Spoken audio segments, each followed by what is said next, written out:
really didn't align with my what I needed to be intrinsically motivated. And so I quit. And it's one of the biggest regrets of my life is that I didn't continue on my athletic journey because when I quit it all.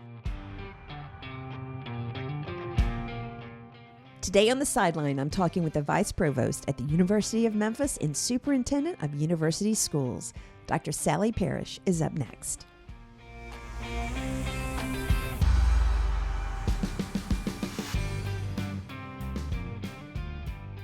Welcome back to the Fifth Quarter Podcast. I am your host, Sandy Adams, and this is where we dive deep into the world of sports, talking with retired athletes, current athletes, and everyone that helps make the sports world great. Quick reminder, if you haven't already, be sure to subscribe to the show. You can find us on Apple, Spotify, Audible, YouTube, and wherever you listen to podcasts. And it would mean the world to me and my guests if you could take 2 minutes and leave the show a review on Apple or Spotify. To learn more, you can visit our website at 5thqrtpodcast.com. Now grab your iced tea or your coffee. Get ready to be motivated and inspired because this is where the real stories are told. Today on the Sideline, when I first met today's guest, we hit it off immediately. She is one of those leaders who carries both confidence and warmth, and you feel it right away. Dr. Sally G. Parish serves as the Vice Provost of the University of Memphis and Superintendent of University Schools. She's also a proud two-time alumni of the University of Memphis.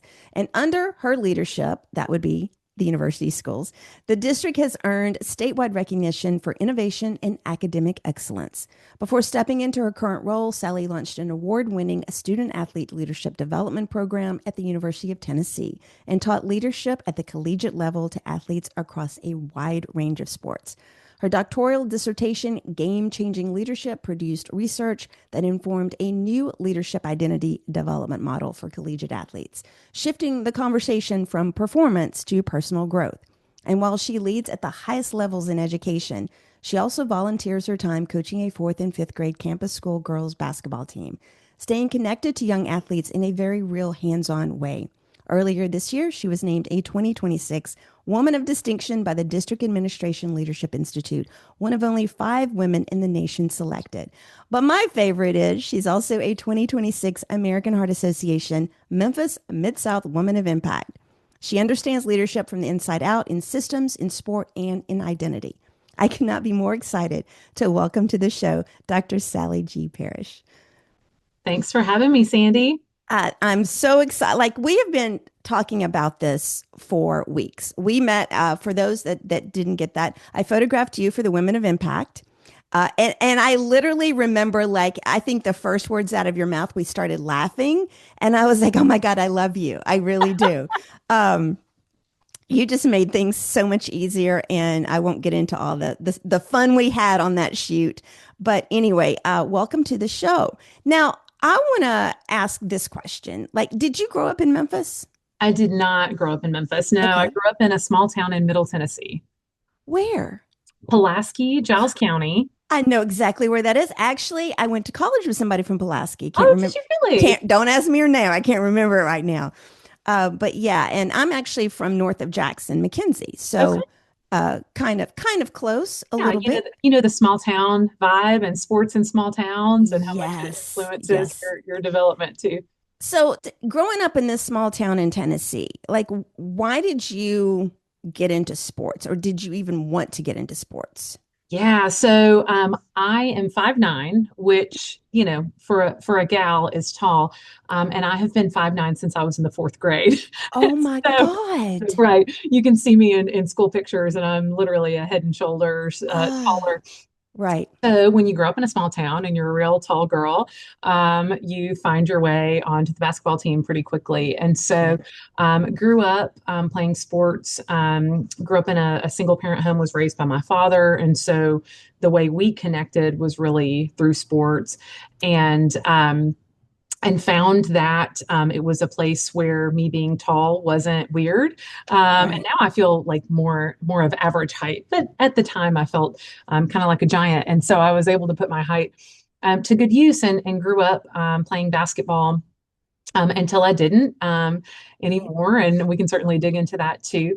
But certainly always had a passion for sports that started at a young age and has continued throughout my career and helping to uplift the experiences of student athletes, whether that's elementary school girls or collegiate Right. athletes at a few of the institutions where I've worked. It's been a big part of my life. So I guess my question then is because so you use so sports was a way for you and your father to connect, and I Mhm. get that.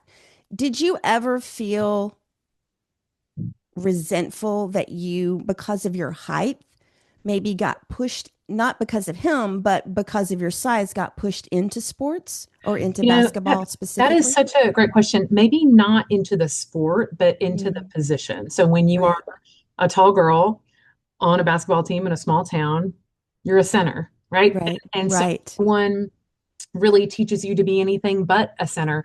And so I was always the girl under the basket. My job was to get putbacks and rebounds right, and box out and so I think where maybe the more resentful feeling comes in as I got older and 5'9" wasn't really tall anymore, right? right, 5'9" then became you're kind of small on the right, basketball court. And I didn't know how to handle the ball and I didn't know how to move my feet. And I right, realized then that I had been kind of coached by some short-sighted coaches who just really wanted me to play the position they needed and right. not really develop me as a full player, a full athlete.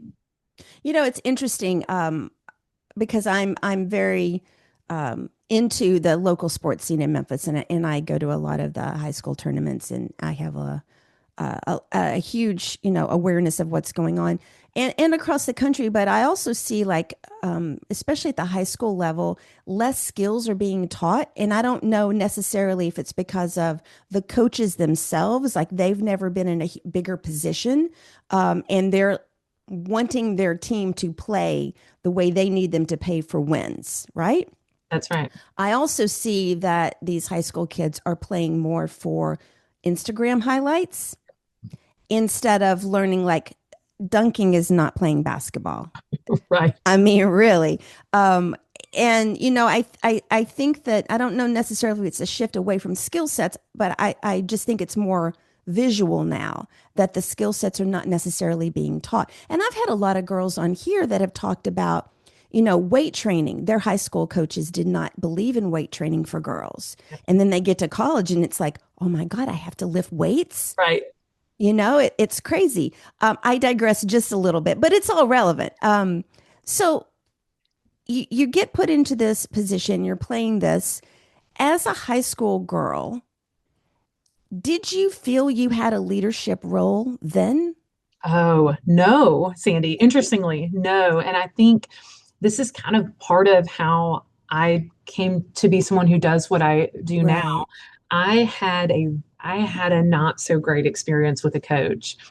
And I felt like I was always playing catch up on the skills, Sure. right? I Because get I that. was Yeah. expected to be the size, but I wasn't conditioned. I wasn't doing any sort of weightlifting, and I wake up and lift weights every morning now, Sandy. But I at the time was incredibly boxed into a role, and then had a coach who just expected me to magically know how to do all these other things that I had Right. never been coached and trained to do. And I really struggled with that because every kid wants to do something they're good at, Sure. right? No one wants to Absolutely. go out and do their worst. Right. And I encountered a very negative coaching style, a male coach who was not willing to put in the time or the investment to help me Right. to be better. And look, maybe that wasn't what they were hired to do, right?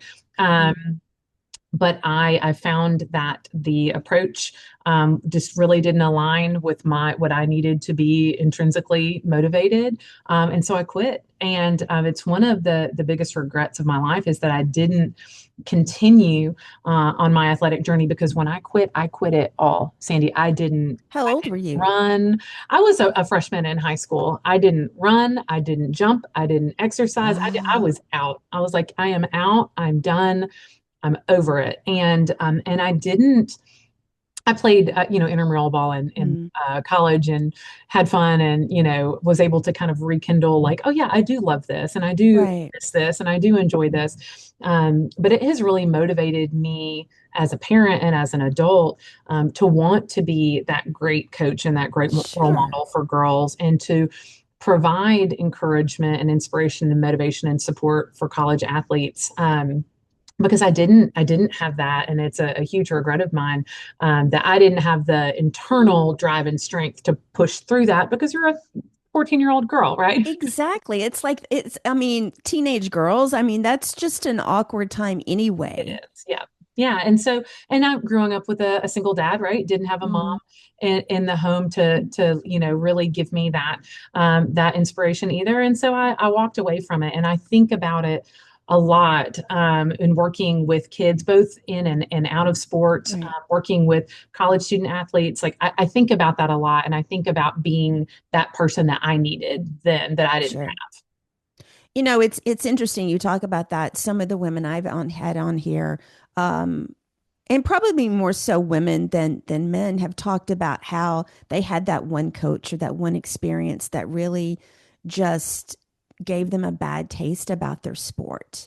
And you know, several of the girls have talked about that. You know, the body image, the body shaming, the hardcore coaching, and all kinds of things like that. And it is something that, you know, every coach is different. You can't necessarily say, well, you know, it's the system or whatever. It comes down to it's the person who's the have. Right. coach, That's right. and then the people that are around them and that kind of stuff. So when you got to college, you went to the University of Memphis. Yes. Go Okay. Tigers. Okay. Go Tigers. Um, I'm curious, what led you to the University of Memphis, though? Oh, Was yeah. it already the University of Memphis? Already the University of Memphis. Okay. Okay. Yes. So I came to Memphis on a whim. I was hosting an exchange student from Italy, and she wanted to see where Elvis was from. And I so love that. I we love that. so we hopped in a car. Me, Anna Maria was her name, and another friend. We hopped in a car from Giles County, Middle Tennessee, drove across the state by ourselves. No parents, no adults. Who the heck let us do that? But I don't know. I owe them a great deal of gratitude. And came to Memphis with just without a plan. We had our printed MapQuest directions, uh, Wow.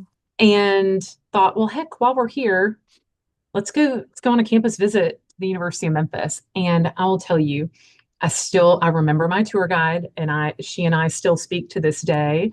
Oh my God, I And love that. she's very involved with the University of Memphis Alumni Association, What's her name? and Karima McDaniel. I don't know her. And I don't so know. she's lovely. So she gave me a tour. She gave us our tour, and it was raining. It was a terribly ugly day, and her passion for the University of Memphis, what like it, the van that we were in the rain, like couldn't contain it. I fell in love with everything the university had to offer. I fell in love with the city of Memphis. Yeah, I loved the people and the music and we didn't call it the grit and the grind then, but it was the grit and the grind and exactly. the history and ultimately I felt like this was a place where I could make a difference, Mm, where I could be my best self, where I could do things I had never done, but where I felt like I would be in a community that was supportive and encouraging. right. And I'll be honest, like that was it for me. I got an academic scholarship to come here, which for me as a first generation college student was critical to being able to go to Right. college, was to be able Sure. to pay for college. And my husband and I, we often say that one of the best decisions we both made before ever meeting each other was choosing to come to the Right. University of Memphis, and then later in life choosing to come back here and continue to invest in this city and this university. You know, another reason why I love you because I had been to Memphis before, but I chose Memphis. It was either that or SMU, and I didn't have the money to go to SMU. Yeah, yeah, But again, I was close to home, and I was 2 hours from my mom, and but I felt the same way. I love history. I fell in love with the city. To me, it's my hometown, even though I didn't grow up here. yeah. And the majority of my friends are from college that I've still stayed with. And there's just something about the city that you either fall in love with it or you don't. That's right. And it's one or the other. And, I've never, I don't know how you went to work for University of Tennessee. I'm going to be honest. Hey, I wasn't going to say that name.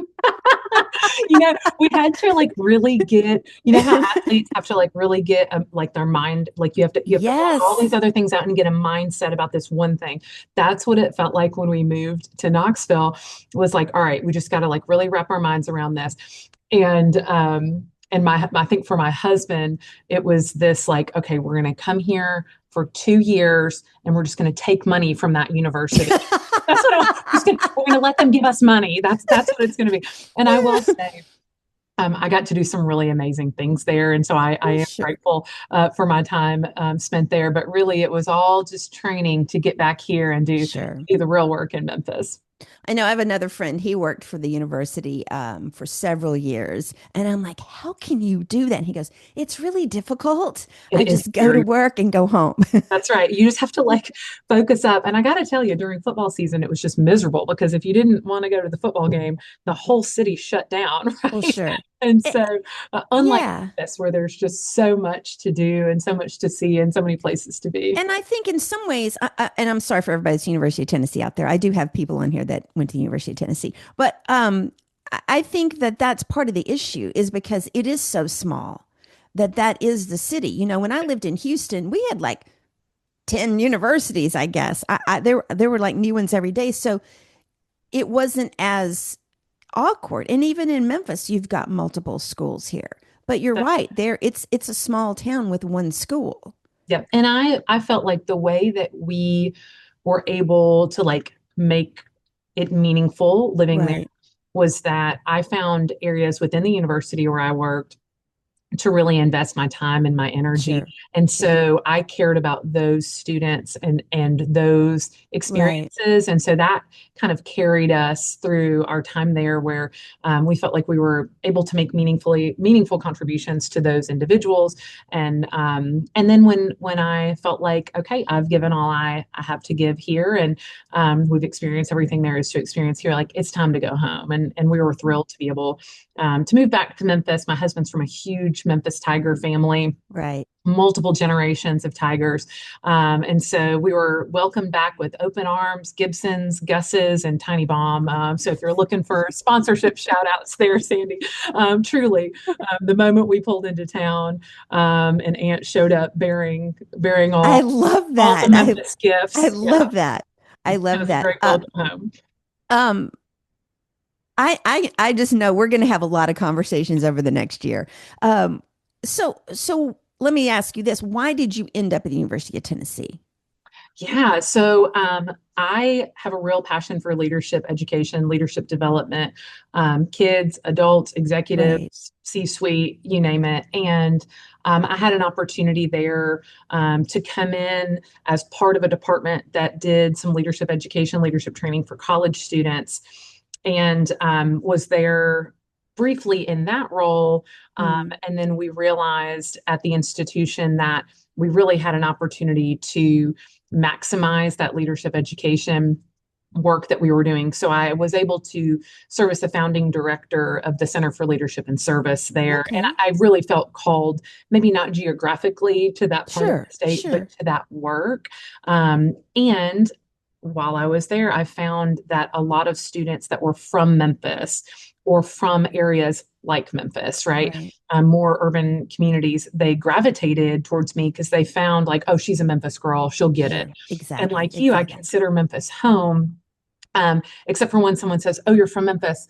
The first question they're going to ask you is, where'd you go to high school? And that's the one that always gets me. So when someone asks me if I'm from Memphis, I have to stop and say, well, are you from Memphis? Because Yeah. I know the next question that will follow. So it was a great experience. I got to build some really cool things, work with some really cool people, started this nationally recognized student athlete leadership development Right. program there. And have been able to carry some of that work here into what I'm doing at the University of Memphis. Okay, you just got me all discombobulated and I completely forgot to like how we got to that. So your dissertation, let me ask this because I think it's, this is also about career journeys and things like that. Um, when you got to Memphis to go to school here, did you already know what you wanted to major in? So I came here double majoring in journalism and English, and Wow. very quickly realized that you have to write in almost two different languages to do that. And so I had to get rid of one of those. So I got a journalism degree while I was here, but what I really majored in was student involvement. I did it all. I was student government president. I was president of my Wow. sorority. I was a frosh camp counselor and orientation guide. And so, for me, my major was really Yeah. the campus experience, and I had a really positive one. And I attribute those experiences to really everything that came after for me in my life. So then the dissertation topic, how did you decide on that? Yeah. So I started teaching leadership in a collegiate setting. I would say 2008 was the first formal Mhm. leadership class I taught, and I started having kind of a sprinkling of student athletes would take my Right. class, and I quickly realized that having these conversations in class, the student athlete perspective and experience on all of these different leadership topics Yes. was so unique. Hmm. And I found that I kept gravitating towards it. And then I would feel bad and I'd be like, oh, wait, nope, sorry, Yeah. rest of class, like you're Yeah. here too. And so that then led to me teaching a very specific leadership and sport course, Right. and where I only taught athletes. And it was athletes from every sport. And now you know, they're all over the world doing incredible things, and I'm so proud of them. Olympians and World Cup Right. athletes, and ESPN broadcasters, and NFL players, and NBA players, and not that that's the mark of success. We also have former students who are outstanding professionals in their fields and fantastic Right. parents and partners, and but all of that, I kept saying, like, there's just something that's not fitting here. Like, the research says this, and the textbooks say this, and the theories say this, but then I'm working with these students, and like it's not quite meshing. Right. So I wanted to research, like, what is the leadership identity experience of a student athlete, because it's different than that Mm. of which all of the other research is based on. And so I interviewed athletes, I observed athletes in their practice settings, I observed athletes in game settings, Right. and took thousands and thousands and thousands of pages of written research observations, and was able to find themes. Mm. And that's really what my research eventually produced was, what is the model that defines leadership identity development for an athlete, and how is it different than maybe what the 100 years of literature has said that it's supposed to be. So what did you determine to be maybe the top idea that's different? Yeah, so I would say the one that really stood out the most was the idea of having a growth mindset. Mm. Student athletes really have to approach their day not just as an athlete, as like focus on the next shot, focus on the next play, but Right. move. You got to move to the next, and you got to get better. And you can't dwell on what didn't go right. You can't dwell on the call by the ref, or the not call by the ref, or Yeah. what the coach is doing or what the coach isn't doing. You got to take personal responsibility for where you are, and have a growth mindset about how you can get better every day in Right. small moments. The concept of grit and perseverance really came through because every athlete in my study overcame some form of adversity, Sure. whether that's injury, whether that's a bad coach or a loss, or a loss of a teammate. And so those two really stood out. And then this concept of competitive purpose, of not Mm. just being competitive to be competitive, which we know, like, Right. I'm very competitive. Like, I want to win, right? But now I'm coaching fourth and fifth grade girls, and I have to tell you that, like, yes, I'm competitive, and yes, I want to win. And half the time we leave the game, and the girls are like, "Who won?" Oh, I Because love that. we don't focus on the score, Right. right? It's Right. about, like, but did you get better? Like, did we have our best rebounding day we've ever had? We had our best rebounding day we've ever had on Saturday. So I'm like, let's celebrate that. And so half the time we leave, and they don't even know if we actually won the I game because love I'm that. so I pumped love up that. the whole time it doesn't matter. So it's that concept of competitive purpose, like being purposeful in your competition and wanting to win for something that's bigger than just you and your Sure. ego. So so I can already kind of guess this, but if you take a regular person who does not play sports and you take an athlete who does,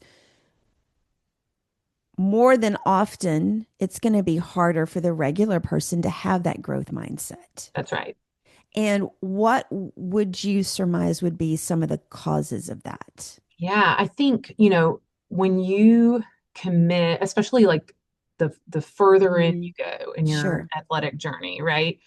The amount of sacrifice that you have made to get to where you are, right? I mean, Right. I can think I have a middle school son playing varsity basketball, Bless his heart. and I know it's hard out there, Sandy.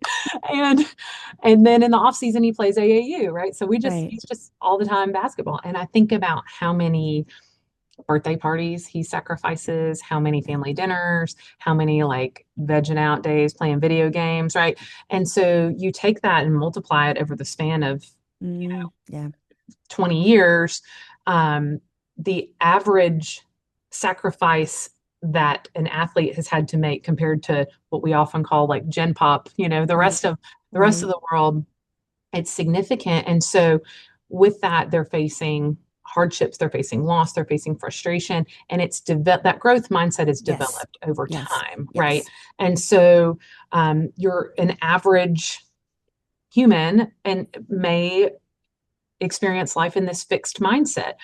In the world of education that I live in, beyond sport, we're really trying to cultivate that growth mindset in our school district, Sure. that everyone is not going to perform at the same level, Right. right? That's just like an unrealistic expectation. And I can take that all the way back to that bad coach that I had, where like you have this expectation that I'm performing at the same level. Well, I haven't had the same training and the same Exactly. experiences. Like that's not realistic. Exactly. And so what we do in our schools that I think also translates into sport is everyone's going to have a different personal best, right? And we're Mm. just trying to get there. We're trying to get a little bit better every day. I That's what I talk about all the time. Get 1% better every That's day. it. That's it. And everyone can do that. Yes. And so like I teach a middle school leadership class now. And we were talking about this concept a few weeks ago. And I have a kid that's like, he's a really fast runner in my class. And I was like, look, man, your personal best running and my personal best, like we're going to be like cheering me on for a 10-minute mile. Like, you better break out the confetti cannons, okay? And you're over here running a 5-minute mile and barely breaking a sweat, right? And that's okay that it took me twice as long if that's Mm, my best. If I shaved 10 right. seconds off, we're going to celebrate that. And I think that to the general population, that's not a normal way to approach life. For an athlete Right. who's in a leadership mindset, right? That's the only way to approach it. Sure. Or else every loss is Yeah. just going to be a nail in the coffin, right? Um, and I think that's just what's so unique and different about the leadership mindset of an athlete is like they have no choice but to push through that. Exactly. Exactly. So I'm going to challenge you a little bit here. For the normal person who doesn't want to play sports, how can, say, a high school student or a college student develop more of that growth mindset if they're not in some type of competitive play of some kind? That's a great question. I think for anyone, the first step is to be self-aware, right? You got to know where Mm, you are if you want to know where you're yes, going to go. exactly. And I think a lot of times kids these days are not always given the opportunity to be self-aware. They are being told Mm, this is yes, who you are and this is what you can do. And they're not really being challenged to take a moment and say, but who am I really? What am I good at? What do I care about? What do I value? What do I want to be? So it starts there. right. Um, and I think oftentimes we sell kids short. And I say kids all the way. We sell college students short, Yeah, thinking, oh, they're too young. Frontal lobes not developed. They can't figure that out. Yes, they can. Right. You right. just got to provide the environment for that. And so I think it starts with that self awareness, and then setting a goal, holding yourself accountable to that, and working towards it and getting a little bit better each day. And so that can be in music, Mm, right? Playing an instrument, in art, setting a reading goal, academic goals, college acceptances, right? I think it's just knowing who you are, knowing right. what you want, and then taking small steps every day to get there. And also, if you look at the person who plays a sport and you look at the person who doesn't, for the person that doesn't, you're right. You have to set goals, but you almost have to look at your goal as some type of sport. Yeah, If you want to think about that, that's right. and if you want to think about, I'm an athlete in music, or I'm an athlete and I say that in quotes, um, because I think it's easy for people they want to set a goal, but regular people don't have anybody pushing them every day either. That's right. And sometimes that's good, right? Because then you It have to find the is. push in yourself, Yes. right? Like Yes. that can, ultimately, like there was a point in my life where like I didn't have anyone pushing, and so I had to push, but it was because I was competing with me, Sure. right? I wanted to be better than I was last week. And some of that, comes from intrinsic motivation, some is extrinsic motivation. There's a ton of research on all of that. Right. But I think at the end of the day, it's about being a competitor and wanting to thrive, right? In Sure. Sure. whatever field that's in. And sometimes you're just not like if you're in sport, you're gonna get a built-in adult that's in charge of Exactly. doing that. They may not do it well all the time, but they're in charge of doing it. Right. And in other areas of life, you got to find that. You either got to find that in yourself or you got to find it in a mentor somewhere else. I totally agree about that. So let's talk about, how did you get into being the vice provost at the Ah, University of Memphis and then as superintendent? yeah. So kind of on accident. I actually told someone this earlier today. I was like, well, I'm an accidental superintendent. Um, I was asked to chair a committee. Oh, wow. I like it all starts with that dang committee work. Sure. Never ask a driven woman to chair a committee if you don't want something to come out of Right. it. I was asked to chair a committee by a previous president at the university who wanted us to just take a deeper dive and look at what we were doing with schools at the university. Mm, At the time, we had a preschool and an elementary school. And they were sweet little schools and had been doing wonderful things for 100 years. right. And so he asked, hey, like, what are we doing well? What do we need to be doing more of? And this committee came up with a massive list. I think it was 53 recommendations. Oh, my God. And over time, we spent a lot of Right. Right. and delivered okay, I'm done. I'm done. I'm going back to my day job, which was working in student leadership programs, working Right. with student athletes. I'm done with this committee, back to my day job. One of the recommendations was, hey, you need to grow these schools. Like, we can't just have this awesome thing and then drop it off at the end of fifth grade, right? Like, where are Sure. these kids going? We've cultivated this awesome community and then there's nowhere. Where does everyone go? Right. So that was one. And one recommendation was, hey, someone needs to be in charge of all this stuff, right?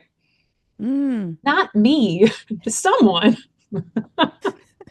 And then at about 7 o'clock that night, I got a call from the president's office asking me to show up for breakfast the next morning at the hotel across the street from what is Oh, now my office. wow. And then I found out that morning that someone was me and that we were indeed going to grow our pre-K five Mm, footprint to right.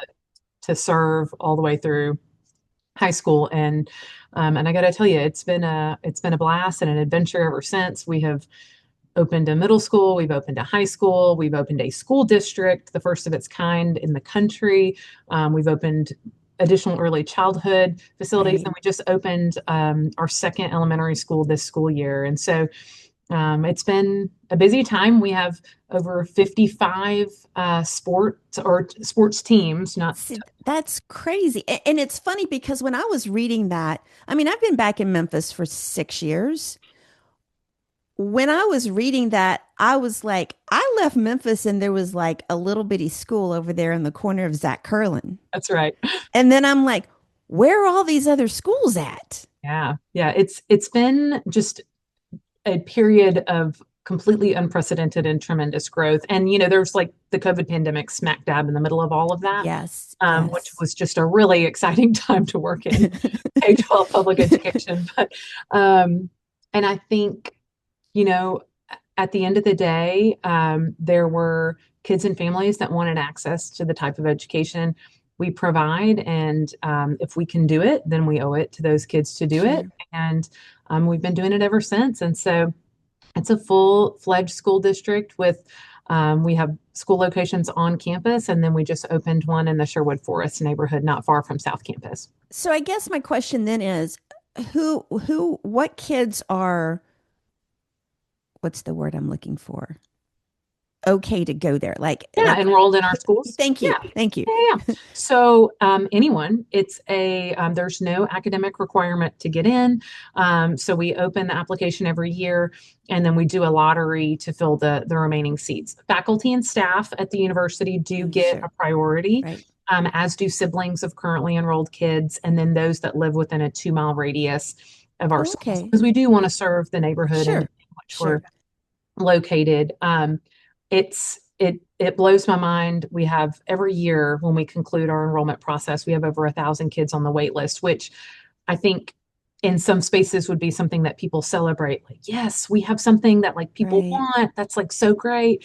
And for me, it's more about like, gosh, like I Yes. want to take all 1,000 kids. Yeah. And so Yeah. that's what we've been working towards, is increasing our footprint while maintaining our quality of education that we provide, and ensuring that students have a very robust educational experience. Like, we don't want to short anyone on Sure. anything. So like, if you want to play tennis, we've got you. If you want to play basketball, we've got you. And if you want to be on the Knowledge Bowl, like, we're going to do Right. that too. And so as we've been growing, this will be our first year with a graduating class. So I'm stoked. I cannot wait to I'm see so those kids excited. across the stage. And then a lot of them are staying here at the University of Memphis. And so I'm so excited to like walk across Talk about campus. retention. Yes, I know. And there are some real shining stars. And we have kids that are getting recruited by Ivy Leagues and incredible institutions all over the country. And so we're gonna let some of them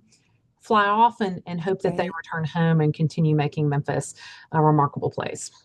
So let me ask you this then. How do you incorporate leadership into every grade level at Yeah, the schools? that's I'll tell you, I think that's something that we do really well here. Of course, it's developmentally appropriate at each level. So Sure, the way you talk exactly. about it in elementary school and the way you talk about it in high school are different. Um, our elementary school focuses on teaching life skills every week. Mm. So every week there's a different life skill that we focus on. And then on Friday, the whole school comes together and one classroom teaches the rest of the school, and parents included are invited to that, Oh, about that life skill. So it may be about respect, and that classroom is teaching everyone the value of respect. right. And we recognize students who are respectful as part of that program. The motto at campus school is respectful, responsible, ready, which to Hmm. me, if you were to boil down leadership into Right. 3 words, like, those are 3 really good ones. So we do that with the early grades. And then in middle school, our model is project-based learning. And so students are taking real world challenges, Mm. applying a state academic standard to it. So we're still Right. teaching the state standard, but then they're coming up with solutions, right? And so I think it's really empowering, and it shows kids the impact that they can have on our community. I'm teaching a leadership class at our middle school for a group of students that have, leadership potential or aspirations. Sure. Um, then in our high school, this is really cool. So our high school students have the opportunity to take classes at the University of Memphis. And many of our students will graduate with over 30 credit hours at the U of M at no Oh my cost to their God. families. And so where we're teaching leadership at the high school is really in the space of like personal responsibility Hmm. and community responsibility, and like being college students before you're college students, and in education, we talk a lot about the balance of challenge and support, right? Like you Right. can't give too much challenge and not enough support, or individuals will fail. And if you give so much support that there's no challenge, no one's going to grow. And so Sure. our high school is a great example of that balance of challenge and support, where these students, like, they're going to change the world. I mean, they're starting Right. here in Memphis, and they're doing remarkable things. Every senior has a capstone experience where they're either researching in a lab, interning with a business, shadowing a professional. I mean, they're doing things, Sandy, that some of these things I didn't even do in college. I didn't do them till Yeah, I entered I the agree. workforce. Yeah, there was a lot It's of I didn't. incredible. Yeah. How do if you talk about leadership in athletes, specifically, let's talk about leadership for women, because Yeah. I think that that's something that I've kind of over the years seen such um, a weakness in. I've seen so many females who are doing incredible jobs, but yet they don't feel self confident. They don't feel like they have a voice. They don't feel like they have the right to speak up. And they are acting like a leader, but they're not acting like a leader. And I do think that, as we grow up, I was very blessed to see a mother that basically had that same mindset, the grit and grind. She had to get up and go to work every day. If she wanted to put food on the table, she had to get up and go to work. Like she never took a sick day. And I just kind of grew up with that mentality. It is what it is. You just pull up your britches and go on to the next thing. But a lot of women did not have that opportunity or that type of upbringing. So, how do you translate that for girls specifically? Yeah, I think that is why I feel so called Mhm. to coach these fourth and fifth grade girls, Yes, like it's I want them to each see their own individual potential and to not be afraid to lean into it. Like exactly. it's okay to play tough, right? It's okay to be tough, and it's okay to play hard, and it's okay Right, to speak up, and it's okay to advocate for yourself and for others. And let me provide you with this supportive space where you can practice that a little bit and get right, feedback on it, so that the first time you're using your voice isn't when you're 24 in your first job and you maybe overshoot, right? And right, so, right. um, so I think whether it's right or not, like young women and um, women in their careers are often held to a different standard. And They so, are. I think again, it comes down to like leading yourself exceptionally well, surrounding yourself with good people. Right, Um, Keep the main thing the main thing. Like I have coached so many women in the profession, not just girls on a right. basketball court, but women on the profession. Like, hey, everything can't be the thing. Because if Hmm. everything's the thing, nothing's the thing. And Right. so, like, what is really important to you? What is your North Star? And like, let's work towards that. Let's not worry about, did I put enough exclamation points in my email response? Did I sound convivial enough, right? Right, right, This like, is the way that I said this palatable for this person? right. Like maybe spend a little less time worrying about that, and really think about like what's important, how do I get there, and Yes. and I think oftentimes, um, you know perfect is the enemy of good. A lot of women and a lot of young girls, like my girls Hmm. on my basketball team, like when we started working this season, they thought if they couldn't do it perfectly, well, then I don't Oh, want to do it. right. And I'm like, you're not going to No, score any points if you don't take a shot. I say it every game. I'm like, hey, girls, you're not going to score any points if you don't take a shot. And so exactly. we cheer for the shots taken. It's cool if you miss it, right? But you got to take the shot. And I think that concept translates to women in the workplace too. Like you got to try, right? And it's okay if it's not perfect. Sometimes it's okay to just be really good and then to try Hmm. to do better the next time. And have fun doing it as well. Yes. I think that's really important. It's interesting. Lindsey Vaughn, I was just looking at her update, and regardless of what anybody thinks of why she should have done what she did, that's her own business. But um, she has put out such positive things about her surgeries, about her accident. And, and I think the best one was don't feel sorry for me. I never want to go through life thinking, what if, Yeah. and um, she has a long road ahead of her. She's back in the States. She still has another surgery. Her leg is still in pieces. It's got this huge contraption thing on it. But she's still, and whether she's just putting that out or not, she's at least putting it out, you But know? that's that growth mindset, right? It That's that is. like, It is. hey, I left it all out there and here's what I've learned from it. And I wouldn't Yes, do it differently. And you got to go for it. And I agree. I find it to be incredibly inspiring. And I think, she's a great example of leaving it all out there. You know, exactly. a life Exactly. well lived, a career well performed. Yes. And it's just those type of women, and it had to be so hard. But for them it's probably not as hard. They just do it. It's what's in them. Yeah. Especially as they get older and stuff. So let's talk about it in terms of sports.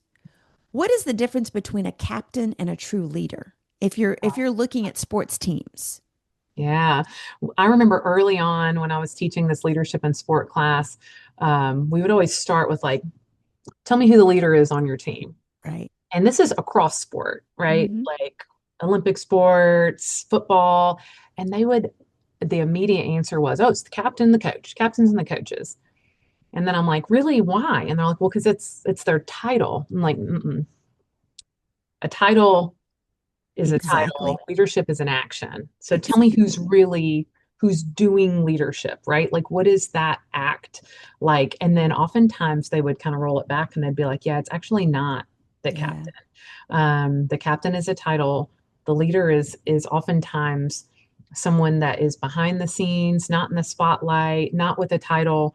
And sometimes when they do that over time and they do it really well, then they will earn a title. Hmm. But the title of captain it's just that. It's just a title. And oftentimes there's like a transactional experience in sport. Sure. Like if I do this, then I get this, right? In the world of NIL, we have there's a lot of transaction, Yes. right? Or, if I do this, I'll get playing time. And if I do that, then I'll be captain. And we talk a lot about how leadership is really, it's transformational. Like, Mm. what change are you creating? Like, how are you changing yourself? How are you changing your team? How are you changing the landscape? Um, Sport is an incredible platform, right? Right. There's a lot of stuff we don't agree on in our country. And that's not what this podcast is, but there's just a lot of stuff we don't agree on. Exactly. Exactly. And sport is something that like we can all get on board with, right? Mm. Like for the most part. And it provides this awesome platform for doing good, for being a Yes. role model, for creating change, for inspiring people, rallying people who may disagree on everything else, but we're going to come out and cheer on the Tigers. And a captain can do that, but it doesn't mean they're going to do that. That's what a true leader of a team Sure. can do. Sure. And that's probably one of the things that I fell in love with Memphis the most was the fact that sports unites everybody. And I just remember the days of, especially in the early 90s, just remembering you'd be out wherever you were and everybody would be talking to everybody. And I loved that. And I was like, you just can't, unless you're here and you go through that, you just can't really understand that. So obviously, this podcast is about career transitions for athletes after they've retired from whatever level of competition. Um, how can a current athlete, whether they're a student or professional, how can they start preparing for life after their retirement, and how to bring that leadership with them? Yeah, I have seen real kind of identity crisis moments. I'm Mhm. sure you have too, Yes. Sandy, where it's like, but this has been my whole life, my whole everything. And we're lucky if an athlete has the opportunity to end on their own terms, Right. right? And not It's still not easy for them though. It's not. No, you're right. And I think for those that do get to end on their own terms, they have the benefit of really being planful and deliberate in what Right. that exit looks like. Like I know, a lot of times people really value first impressions, and first impressions are awesome. But I think also like how you end, how you exit gracefully Yes. is Yes. perhaps the most important piece when it comes to thinking about your leadership. So I think, being really clear on who you are, not what you are, Right.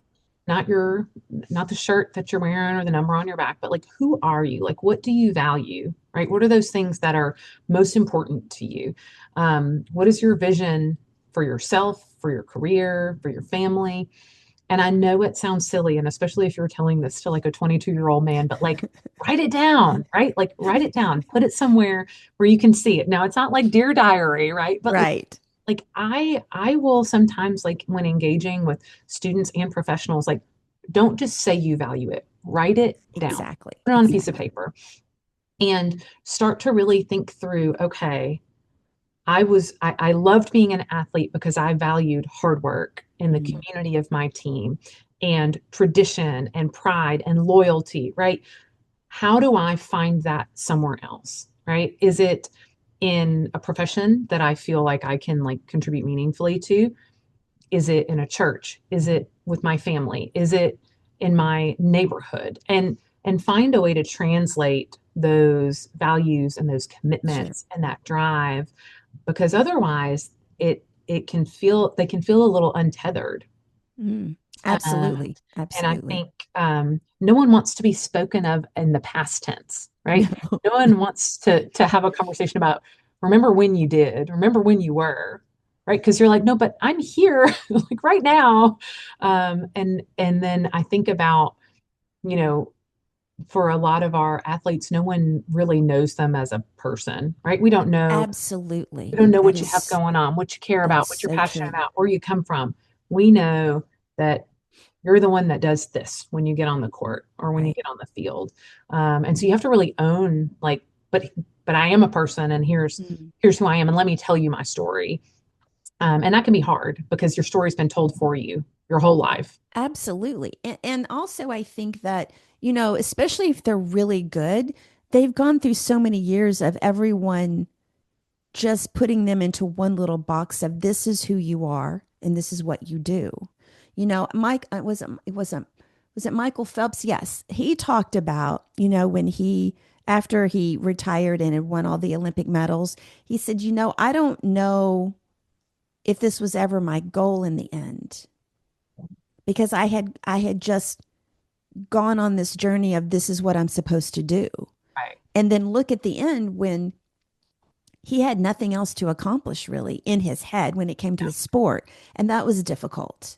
Yeah. One thing I found interesting is a lot of the men that have been on here, especially the ones that have children Mhm. already in their high school or adults, they've been very vocal about how they made sure their kids did other things beside the one sport. Yes, I am a huge proponent of that. We see s- every year, it's like the age line moves back, Yes, and yes, the number of parents, and I will say parents, because at this age, that's who's making the choice. right, exactly. Parents single selecting a sport and then just going all in on Mm-hmm. that. And there's such a huge body of research that says that exposing kids to multiple sports and things Yes, outside of sport, right? Like my yes. daughter plays basketball, and we're going to ballet today after school. Oh, I love And so that. that's teaching her creativity and discipline, and it's helping with her footwork, right? So Right, there's right. that importance of really exposing kids to so much more than just that sport. But I see it at such an early age now where like Yeah. they're locked in, and it's not just a sport, it's this sport and this Yes, position. yes, And I'm yes. like, no. So I have a young woman on my team who is she's a tall girl, she's a strong girl, and she's always been played at the center. Right, And I'm right, like, well, I'm going to teach you some guard skills, right? Just because you want to learn them. And right. What else are you doing? What else are you into? Right? Hmm. You're into anime? Awesome. Like, let's talk about that. Like, we should not be like singularly identity creating Exactly. for a fourth grader. No, I get that. And it just makes them also such well-rounded people when they have all these different activities and then they can make the choice as to what they want to do. That's right. And parents, sometimes I think that the parents are trying to relive what they didn't get to do That's right. or, trying to, I don't know, get into whatever it is. Um, okay, so was it difficult to start coaching the fourth and fifth grade girls team? Man, I will tell you. So I started.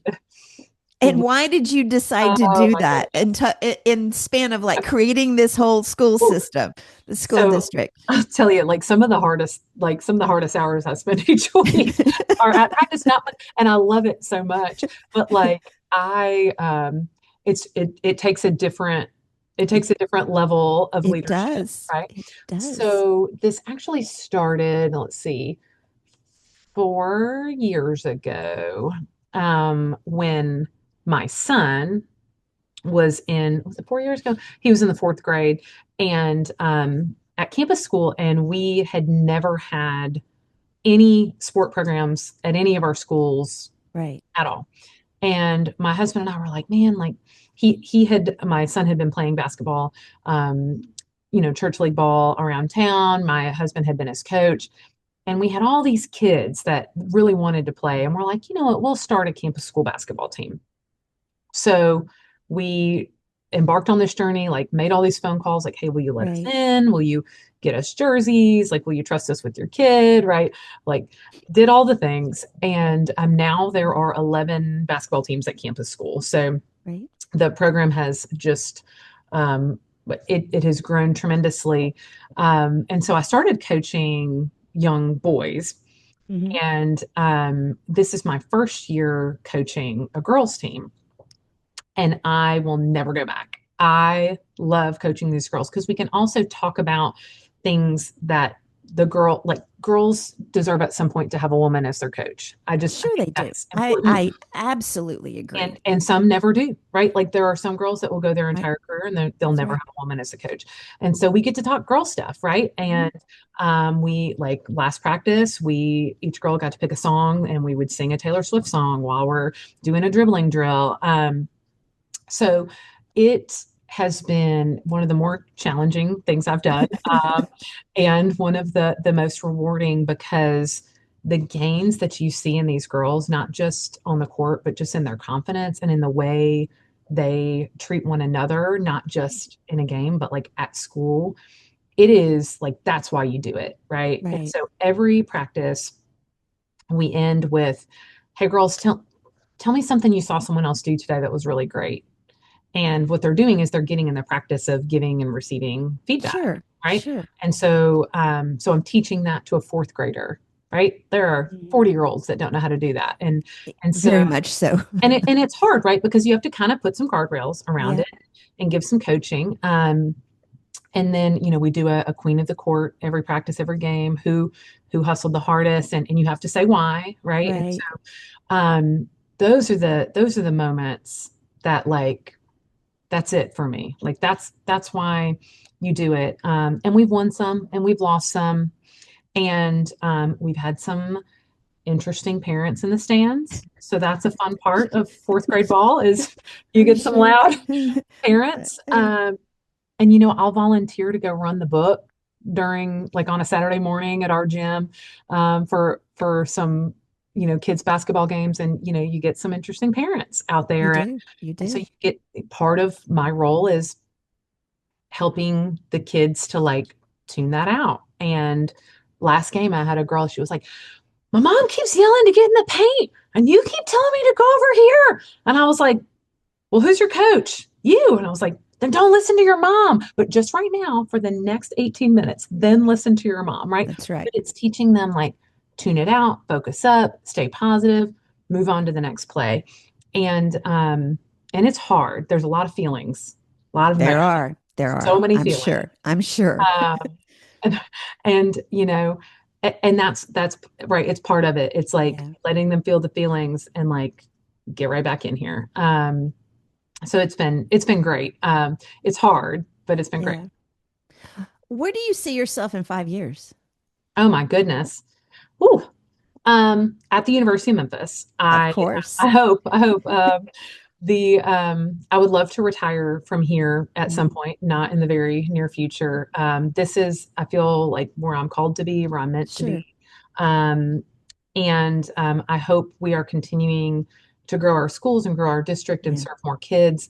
And so, if I am still the best person to be leading that work, that's Right. where I want to be. And if I'm not the best person to be leading that work, I hope that there's another place for me on the bench here, because I feel like this is where I'm meant to be, and the work that I'm meant to be doing. What would you go back and tell your 9-year-old self? Oh, my goodness. At 9, whew, Hmm.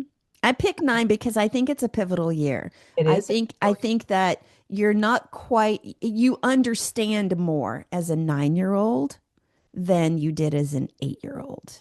I think that's true. And that's the age of the girls I coach. And so I'm Hmm. thinking about me being that girl. I think I would tell myself, um, hey, the things that you think are a big deal probably aren't. It's gonna Right. be okay. Um, but I think I would also tell myself that, like, you can do more than you think you can. Exactly. I think that's it. Is you can do more than you think you're able of doing, and Yeah. or capable of doing. And it's you're not going to get it right all the time, Mm, but you should still try to do those hard things. exactly. Okay, so flash fire Q&A. Right. Coffee or tea? Coffee. Okay. Early bird or night owl? Early bird at this stage of my life. Who was or was there a female athlete that you looked up to as a kid? A coach, Pat Summit. Ah, okay. What did 12-year-old Sally want to be when she grew up? A writer. Okay. If you weren't in education, what would you be doing now? I think maybe I would own a restaurant. Really? Yeah, and like maybe like have a garden also, and we grow the I produce, and then like anybody could that. eat there. Like even if you can't pay to eat there, you could come and like pick vegetables and and I have a like meal. that. I like that. What is your favorite? This is a side thing. What is your favorite restaurant in Memphis, or do you have one? Oh goodness. Right now, because this there's There's seasons to so much. everything. Yes, I yes. would say Hog and Hominy. Okay, yes. Okay. Now, here's what is your walk-up song if you had one? Your Ah, intro song, whatever. so I had a staff member play a walk-up song for me, unbeknownst to me, at a district-wide professional development event. So I had no idea this was coming on. And then I get out of my chair to go speak, and all I do is win is playing really loudly. I So, love but that. I think if I picked my own, I would pick Eye of the Tiger. Oh, yes, of course. Okay, love that. Anything else of wisdom you want to share before we end this great little chat we've had? I've had so much fun with you today, Sandy. I'll end with what I always tell my girls. Every practice, every game, I tell them attitude and effort. That's all you got to do is give your best attitude, give your best effort, and the rest will fall into place. Absolutely. I love that. Sally, thank you so much for being on the show today. For having That me. that is it for today. Thank you all for listening, especially if you've made it all the way to this part of the show. I appreciate all of your support. Another reminder to subscribe to the show wherever you listen or watch. My mantra is like, share, and review. Follow us on social media at 5THQRT Podcast. Until next time, remember, change is our ally and it paves the way for greatness. Stay inspired. Have a great rest of the week.